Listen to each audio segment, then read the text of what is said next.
In terms of prep for everyone, it's hard to prep for the game when we don't know the teams, right? So we're prepping kind of as we go week to week. But is there a prep for you guys as you lead into it, or do you wait until you know which teams are going to be in it? And I'm sure it's different for you. And Sean, I'm sure it's different. I mean, you've been prepping for, a year now. Yep. Yeah, we had our first Super Bowl meeting in October of 2022. We started promoting the Super Bowl the day after Super Bowl 57. We've had weekly meetings for months now, talking about the coverage philosophy, talking about ways to make the coverage better. I go into the game just trying to focus on storylines.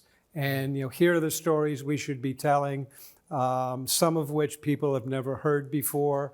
Working with you and Jim and Tony on those storylines.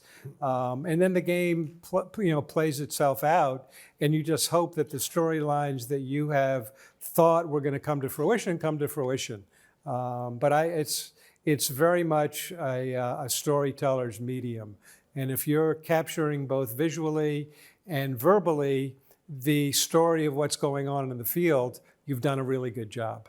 Tracy, I'll say this. It doesn't matter who plays in the Super Bowl. We follow the league, so every week we have meetings, we sit there and who are we going to talk about this week and everything. So no matter who gets in the game, we're going to have a pretty good basis or basic understanding of who they are, and what the strengths and weaknesses of them. And of course, go into it deeper as we learn this. We have 2 weeks to prepare. My gosh, everybody's going to say everything before we even go on air.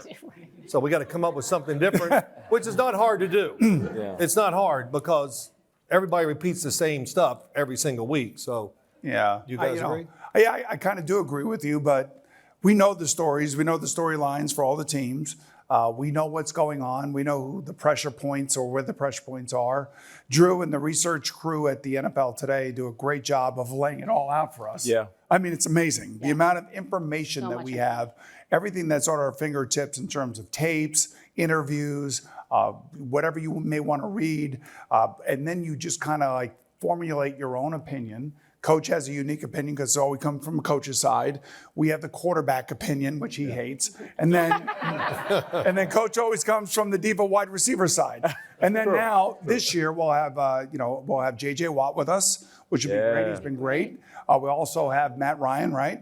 I'm sure we'll have Tiki Barber in some shape or form. So we'll have a lot of our own talent all bringing their own perspective, which makes what we do unique. That's the way I look at it.